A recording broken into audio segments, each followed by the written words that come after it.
Hello, my beautiful people. This is still me, Mr. FBI of the FBI TV. And here is my story 2 Nigerian immigration, mile 1, Port Harcourt.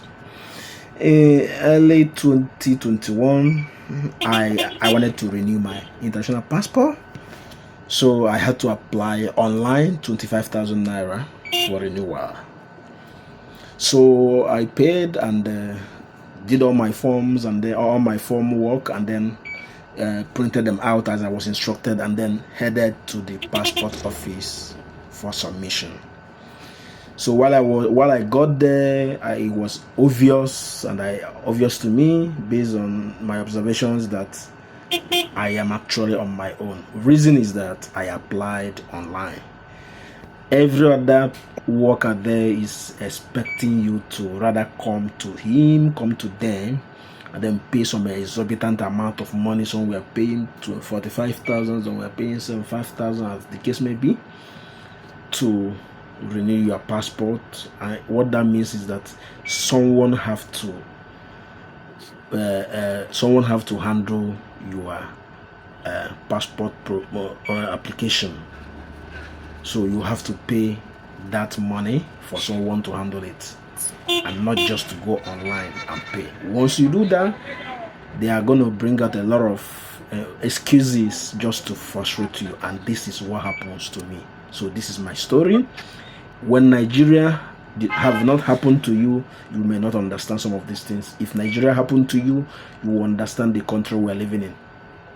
So straight up, I got there, submit all my forms, got all the things they needed, and where I submitted the form, the guy came back to me and told me that my passport is defaced. On that note, I will need to go to Abuja. I smiled. Why I smiled is that I've already given the inclination of how my problem is going to start. I insisted that I need to be convinced on what they mean by being defaced, and I was directed to one of the guys there who told me that you see that your passport is defaced. In the case like this, you go to Abuja. And I was like, this is my old passport and I'm not seeing any form of deface. Show me what you mean by deface. Something like watermarks. And I said, show me the watermarks. They couldn't show me any watermarks. So I smiled. I know what is happening. So what can I do? That I have to go to Abuja. Wow. Okay, so one of the guys, seeing how furious I have become, called me outside in private and said, what happened? I told him. I said, okay. He said, oh, you applied online? Oh, I said, okay. If you want your passport to be fixed, just go to the head office at the secretariat and meet the Servicom, and they will sort your problem. When I got there, I met the person there, and the person made me to understand that the person, I told him my story, he laughed, and then said, okay, I'm gonna make it mild. Let's not go that route. Just give me a little token. Somebody will help you. Just give me a little token. It's not collecting any money from me. Just very small token, and he was able to collect my form and then collect my ID, my old passport for renewal, and then told me that he will get in touch with me. The next day, he told me to go to. He called me and said I should go to the passport office in Mile 1, which I headed to, and then I was called immediately, and then I went to, and I captured. I was given a paper directing me to come in 2 weeks' time to come and pick my passport. This happened in 2021, around August, October. Until now, this is 2023, April. And this is me going to passport office to go and ask for my passport. So over the years, I've been going there, one excuse or the other, this, that. It's very funny. It's looking like someone who discovered what I wanted to play a fast one, decided to hide my file. That is what I'm feeling. I don't know what it is.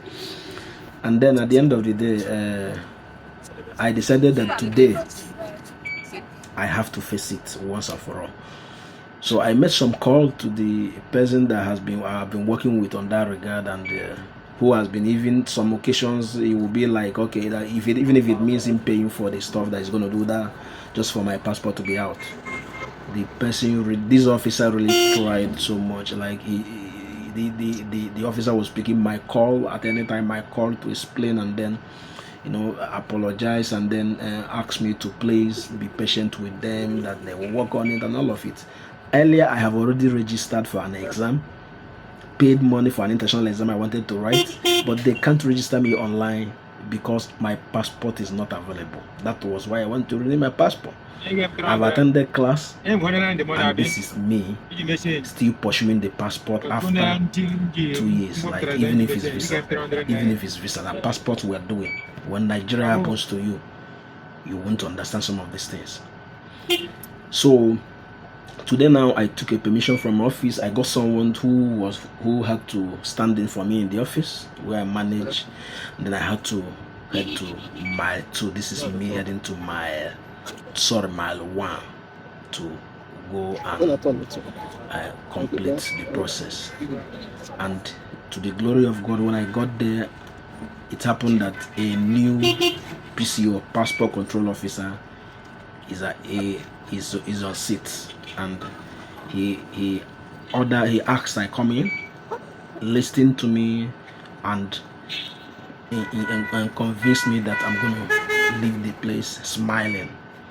And I spent the whole day there. Okay. But at the end of the day, I was shown passports, and then but I couldn't go with it. That I should come after Easter holiday, because they needed to. It needed to take 24 hours for certain things. Mention something like there's a shifts they usually put in the passport or stuff like that. That needs to be there. So I had to take a cam scanner. I have to scan the passport page with my cam scanner on my phone, so that I can use it to do whatever I want to do. That is the one you are seeing here. That's the image of the data page you are seeing here, so that I will be able to use it to do whatever I want to do while I wait for the booklet. This is my story. 2 years after applying for a passport. Thank God I have been able to succeed, though I'm yet to receive the booklet. Has Nigeria happened to you? Can you share your story? Have you been in any government office, any of the state or federal government office? How was the services of our people there? Can you share your story in the comment section? Let us know how Nigeria has been. As you see me now, I've alighted from the car. I'm walking to the immigration office where it is. So that it wasn't easy, and I at the end of the day, I thank God that at least after 2 years, I should be able to go and register for my exam properly now and take the exam. The aim is to get a better life for myself and for my family out of the shores of this country. You can't imagine the frustration you face when you are trying to access public service. It's access the public service because you want to travel out, you want to leave the country, and these guys will give you more reason why you need to leave this country. So please, in the comment section, let me know how you feel about the journey. Tell me your experience so far. This is FBI TV. Thank you so much. Peace out.